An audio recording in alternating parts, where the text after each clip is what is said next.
ঈদের নামাজ পড়ে একটা যুবক কবরের কিনারায় দাঁড়াইয়া দাঁড়াইয়া কান্না করে। এরে যুবক কেন কাঁদো? বলে গত ঈদের নামাজে যখন আমি রওনা দিলাম, ঈদের নামাজে যাইতে পোশাকটা পরিয়া ঘর থেকে বের হওয়ার সময় আমার মায়ের কাছে দাঁড়াইল। আমার মা আমার মাথায় হাত দিয়া কলিজা ভরে দোয়া করে দিলেন। আমার বাবারে হাতটা ধইরা সাথে নিয়ে ঈদের নামাজ এক জায়গায় দাঁড়াইয়া আদায় করেছে। আজ যখন আমি ঈদের নামাজের জন্য ঘর থেকে বের হইতেছিলাম, আমি হঠাৎ করিয়া মায়ের দোয়ার কথা মনে পড়ে মায়ের বিছানার দিকে নজর পড়ে গেল। তাকায় দেখি বিছানা খালি, আমার মা বিছানায় নাই। নামাজের মুসল্লায় দাঁড়াইয়া দেখি আমার ডান পাশে আমার বাবাই কই?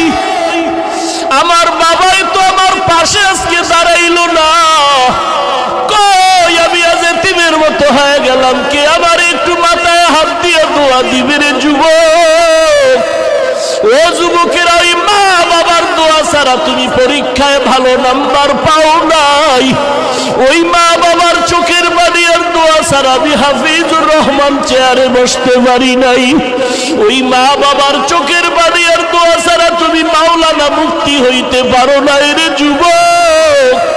ওই মা বাবার দোয়া ছাড়া তুমি টাকার মালিক, বাড়ি গাড়ির মালিক, সম্মানের চেয়ারের মালিক হতে পারো নাই।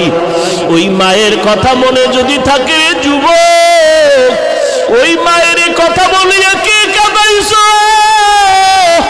পায়ে হাত রেখে বলি, যা যদি মা বেঁচে থাকে পাও ধরিয়া ক্ষমা নাও। কারণ মায়ের চোখের বাড়ি ছাড়া তুমি আজকে টাকার মালিক হতে পারো নাই।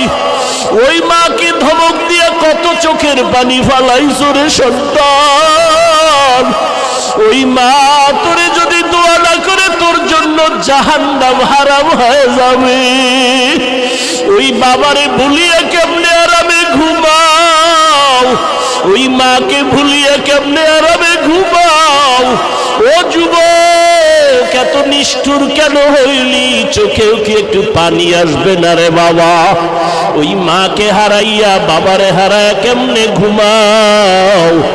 এক ফোঁটা চোখের পানি ছেড়ে দিয়া দোয়া কর। ওই বাবাই কবরের থেকে দোয়ার অপেক্ষায় তাকাইয়াছে। ওই বাবার চেহারাটাও কি মনে পড়ে না রে সন্তান? ওই মায়ের চেহারাটাও কি মনে পড়ে না রে সন্তান? এত নিষ্ঠুর কেন হইলি রে বাবা? ওই মা